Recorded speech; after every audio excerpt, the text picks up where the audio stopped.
Hello and welcome back to Shakesyear. We are working on the Taming of the Shrew, and we get to hear from Petruchio yet again in this scene that's kind of part of the big Act 1/2 that Shakespeare didn't split up, but some people call it Act 2, Scene 2, some people call it Act 2, Scene 1, whatever. But we've gotten to the wooing! Yay! This is fun. This is exciting. So Petruchio has been warned that Catherine is bristly and rude and all of that sort of a thing, but he wants to woo her anyway because she comes with a nice hefty dowry. So if he marries her, then he gets to be rich.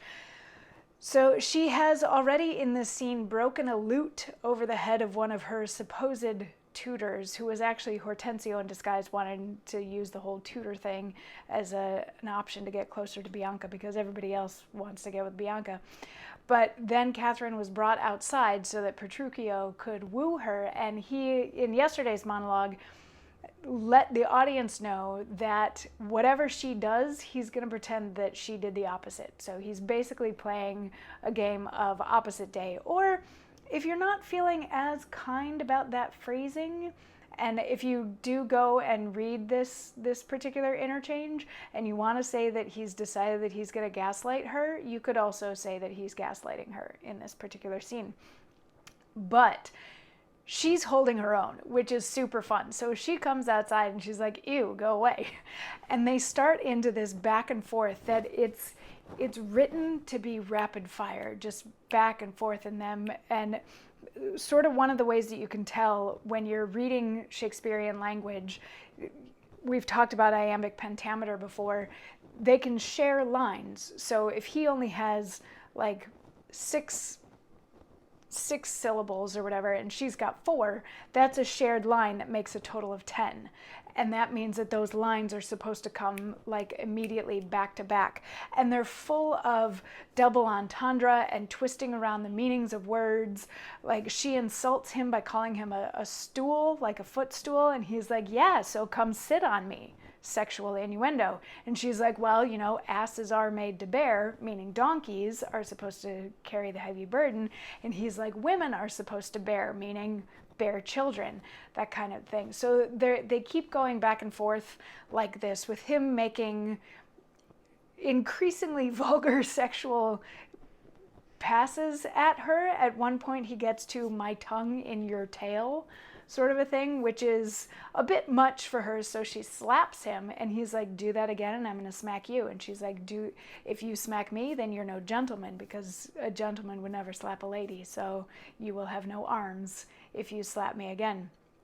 So it's a very contentious back and forth. It is super fun to read and super fun to see when it's done well. It's probably really frustrating for both characters to be in at that moment, especially Catherine, because she's being attacked and to some extent sexually harassed in this scene, if we're being totally honest about it. And finally she's just like, I'm leaving because you will be better off if I'm gone. And Petruchio says, no, not a whit. I find you passing gentle.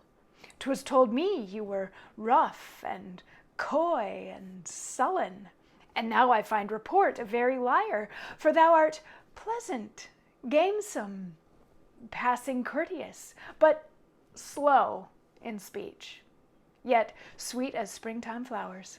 Thou canst not frown, thou canst not look askance, nor bite the lip as angry wenches will, nor hast thou pleasure to be cross in talk, but thou with mildness entertainst thy wooers, with gentle conference, soft and affable. Why does the world report that Kate doth limp? Oh, slanderous world! Kate, like the hazel twig, is straight and slender, and as brown in hue as hazelnuts, and sweeter than the kernels. Oh, let me see thee walk. Thou dost not halt.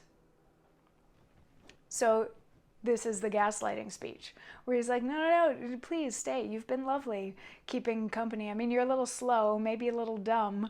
And what's interesting, he calls her straight and slender, which at the time, being rail thin was not necessarily the highest standard of beauty. like it is today.